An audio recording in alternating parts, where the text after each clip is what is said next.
Bonjour à vous tous, j'espère que vous allez bien. Bonne et heureuse année 21. Je ne sais pas qu'est-ce qui va nous réserver cette année, quels seront les défis que nous devrions relever, quelles sont les situations, les circonstances qui seront placées devant nous. Je ne le sais pas, mais je sais une chose, que Dieu, son Fils Jésus-Christ, et la présence du Saint-Esprit sera avec nous, parmi nous, et ils nous aideront à passer au travers et à être une Église victorieuse et amener des âmes, un plus grand nombre de personnes à la connaissance de Jésus-Christ. Nous allons passer à travers avec la présence de Dieu. C'est l'année 21 qui nous est réservée. Passer à travers toute situation, toute circonstance, dans la présence et dans la gloire de Dieu. Ce que je m'apprête à vous partager aujourd'hui, c'est la continuité de mes réflexions sur 1 Samuel 1. Et je vous lis aujourd'hui le verset 14 et 16. Par contre, je reprends le verset 13 pour nous mettre dans le contexte. Anne parlait en son cœur. Dans une traduction, ça dit Anne parlait dans son cœur. Seules les lèvres remuaient. Mais, je vais mettre mes lunettes, pardonnez-moi. Mais on n'entendait pas sa voix. Élie pensait qu'elle était ivre. Pourquoi que Élie pensait qu'elle était ivre? Selon la tradition, chaque personne qui priait devait faire entendre sa voix. Chaque fois que les lèvres remuaient, on devait entendre sa prière. Ici, Élie, le sacrificateur qui était assis sur son siège, près de les battants de la porte, il n'entendait pas ce que Anne disait. Il a supposé dans son raisonnement qu'elle était ivre. Je vous lis le verset 14. Il lui dit, « Jusqu'à quand seras-tu dans l'ivresse? Fais passer ton vin. » Anne répondit, « Non, mon Seigneur, je suis une femme à l'esprit affligé.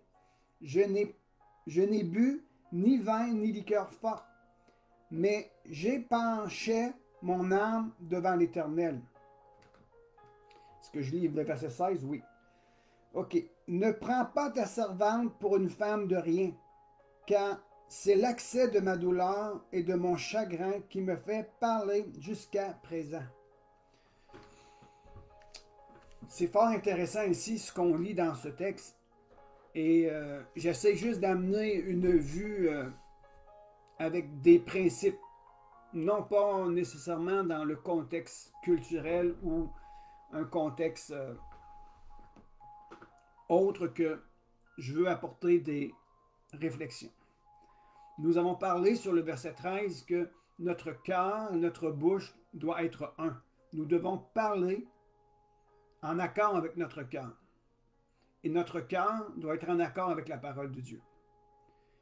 Si nous sommes des croyants en Christ Jésus, si nous sommes des fils et des filles de Dieu, et que Jésus-Christ habite en nos cœurs, il serait bien et il serait important d'avoir un langage extérieur qui est conforme à celui qui vit en nous et par lequel nous vivons. Une des choses que nous devons apprendre en tant que croyants, en tant que chrétiens, c'est que la parole de Dieu dit, l'homme parle de l'abondance de son cœur. Et si nous voulons voir des choses s'activer autour de nous, qui est conforme à la volonté de Dieu, si nous voulons influencer les choses extérieures selon la parole de Dieu, il nous est demandé de confesser de notre bouche ce que nous croyons dans nos cœurs. Et pour y arriver, il doit y avoir une unité de ce que je dis avec ce qui est au profond de mon âme. Et ce que je fais doit être aussi en conformité avec mes engagements que j'ai pris. Nous appelons cela dans un simple mot, intègre. Nous devons être des hommes et des femmes intègres. En 2021, l'intégrité doit être la qualité. L'intégrité doit être notre qualité aujourd'hui. Afin que les gens puissent avoir confiance en nous, ils doivent voir que nous sommes intègres, que nous ne disons pas n'importe quoi et que derrière nos paroles, loin d'eux, nous faisons autre chose. Non, nous devons être intègres. L'unité de notre cœur et de notre bouche, l'unité de ce qui est à l'intérieur avec ce qui est à l'extérieur de ce que nous faisons doit être un. Et à partir de cette unité que je suis avec moi-même, l'unité avec qui vous êtes vous-même, vous êtes intègre. Ce que vous dites, c'est ce que vous faites. À partir de cette unité-là, de votre être, en accord avec ce que la parole de Dieu enseigne, ça crée une atmosphère que les gens puissent ressentir et voir, et ils peuvent avoir confiance en vous. Je sais qu'il y a des gens qui me comprennent ici. L'intégrité. Ce que je dis, c'est ce que je fais. Ce que vous dites, c'est ce que vous faites. Ce qui sort de votre bouche, c'est ce qui est dans votre cœur. Et nous devons veiller à dire, veiller sur les choses que nous prononçons, qui soient en accord avec notre cœur, et que notre cœur soit en accord avec la parole de Dieu. Dans le verset 14 et 16 que je viens de vous lire de 1 Samuel 1, voici ma réflexion et un principe que je veux partager avec vous. Dans les humiliations que nous allons vivre ou dans les humiliations que vous pouvez vivre actuellement, il y aura aussi de la calomnie de ceux qui vous entourent. Pourquoi? Probablement que vous n'aurez pas nécessairement de la calomnie, mais il se peut que vous allez en vivre. Tout simplement parce que les gens, parfois, par manque de compréhension ou par manque de discernement, peut arriver à porter un jugement sur ce que vous êtes en train de vivre comme humiliation. Je me rappelle un jour, et c'est loin ici, je vais essayer de bien vous l'expliquer. J'étais dans une situation difficile, dans une situation complexe.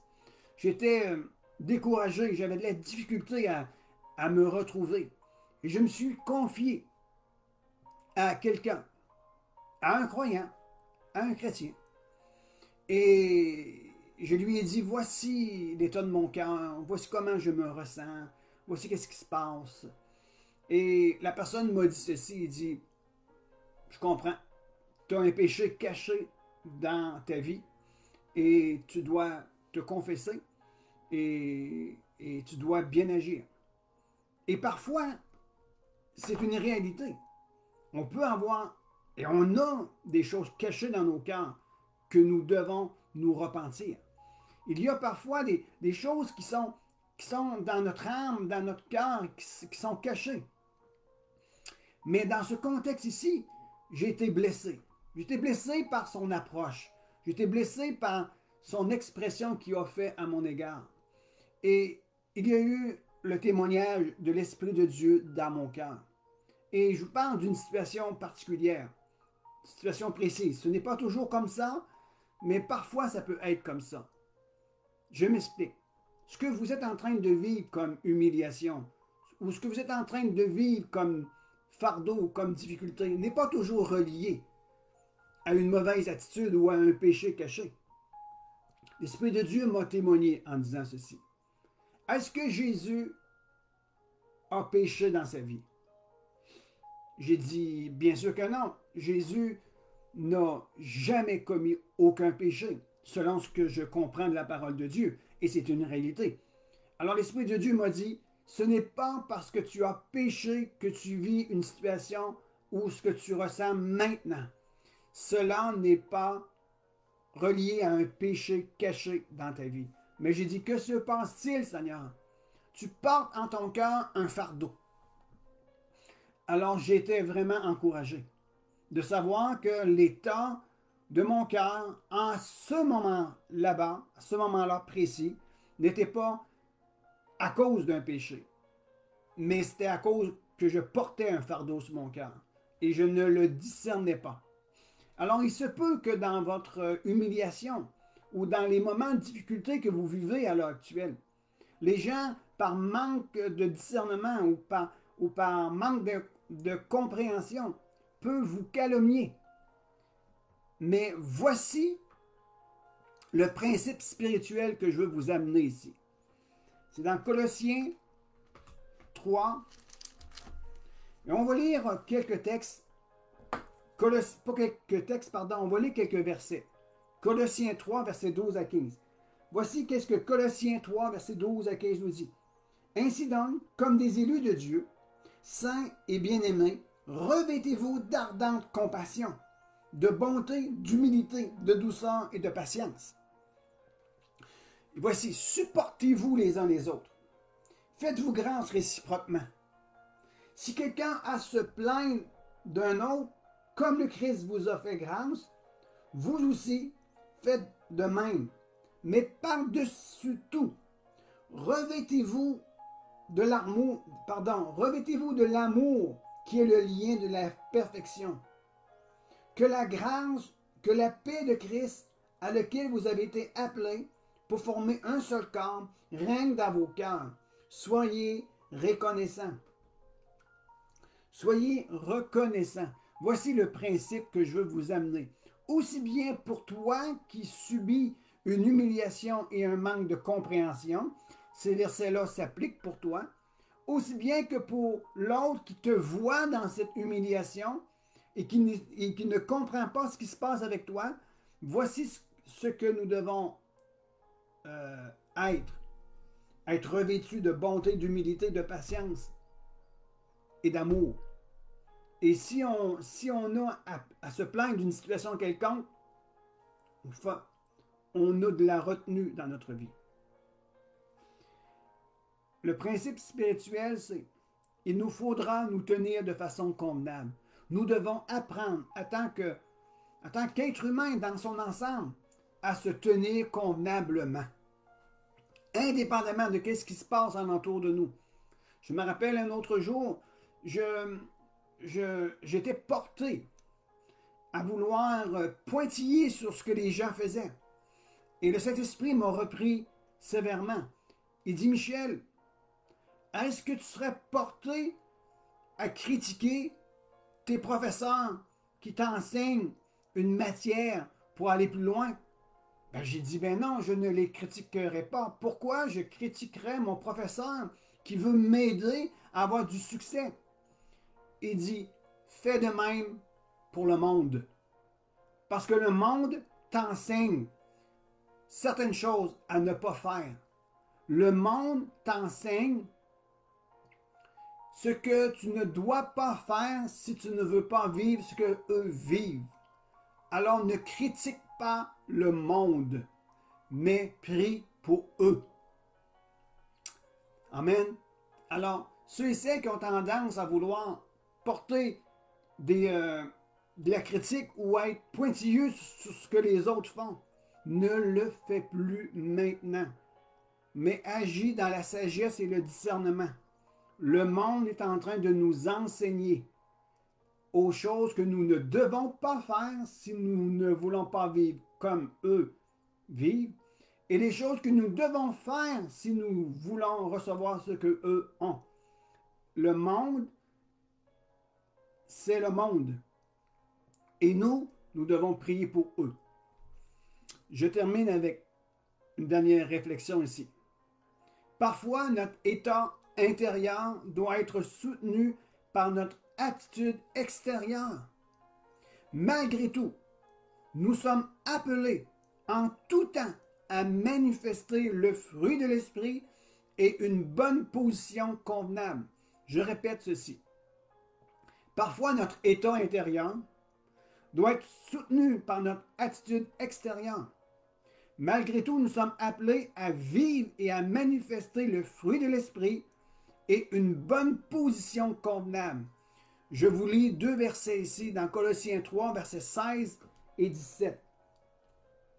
Que la parole de Christ habite en vous avec sa richesse, instruisez-vous et avertissez-vous réciproquement en toute sagesse par des psaumes, par des hymnes, des cantiques spirituels, sous l'inspiration de la grâce, chantez à Dieu de tout votre cœur. Et le verset 17.